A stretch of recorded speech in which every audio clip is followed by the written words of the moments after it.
On va tout de suite prendre la direction de Kiev, où nous attend Gulliver Krag. Bonjour Gulliver. Quelle est la situation à l'heure actuelle? Est-ce que Bonjour. vous entendez toujours des explosions comme cela a été entendu ce matin dans la capitale ukrainienne?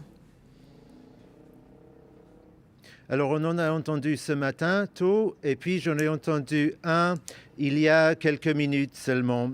Il y a eu une grande pause entre, je ne sais pas, autour du 7 heures du matin et juste avant que je me mette en place pour ce direct. J'ai entendu un seul explosion, je ne sais pas exactement qu'est-ce que c'était. Est-ce que c'était loin?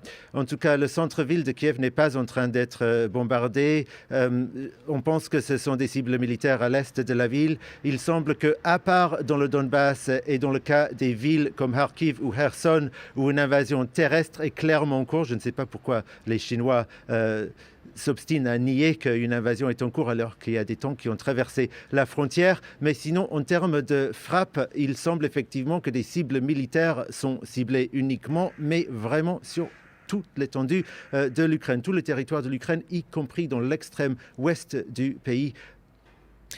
Gulliver Krag, voilà pour la situation sur le terrain. Effectivement, hein, la Russie affirme que ce sont seulement des objectifs militaires qui sont visés. Ce qui est sûr, effectivement, c'est que toute l'Ukraine est visée par cette intervention russe. Il n'y a pas seulement l'est de l'Ukraine avec les républiques de Donetsk et de Louhansk.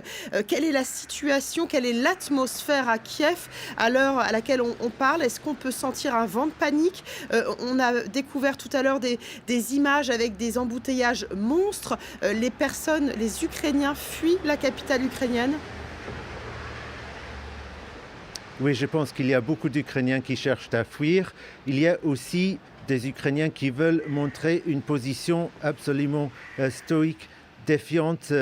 Je devais aller en fait chez le dentiste aujourd'hui. Je suis passé devant juste pour dire que je ne venais pas. À ma grande surprise, c'était ouvert. Les réceptionnistes étaient là. J'ai demandé donc, vous travaillez aujourd'hui? Bien sûr, elles ont répondu. Il y avait clairement une décision que c'était une position qu'elles allaient coûte que coûte continuer. Donc il y a ces attitudes divergentes selon la situation personnelle de chacun. Je suppose le président Volodymyr Zelensky a appelé à tous les Ukrainiens ayant de l'expérience militaire de se présenter pour aider à l'effort militaire contre cette invasion. L'Ukraine a légalisé la possession d'armes à feu pour les civils.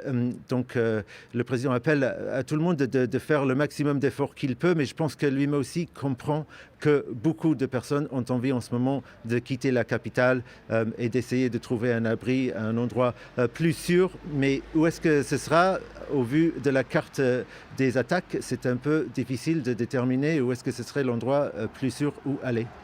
Merci beaucoup Gulliver Krag et l'on continue bien sûr de suivre cette situation.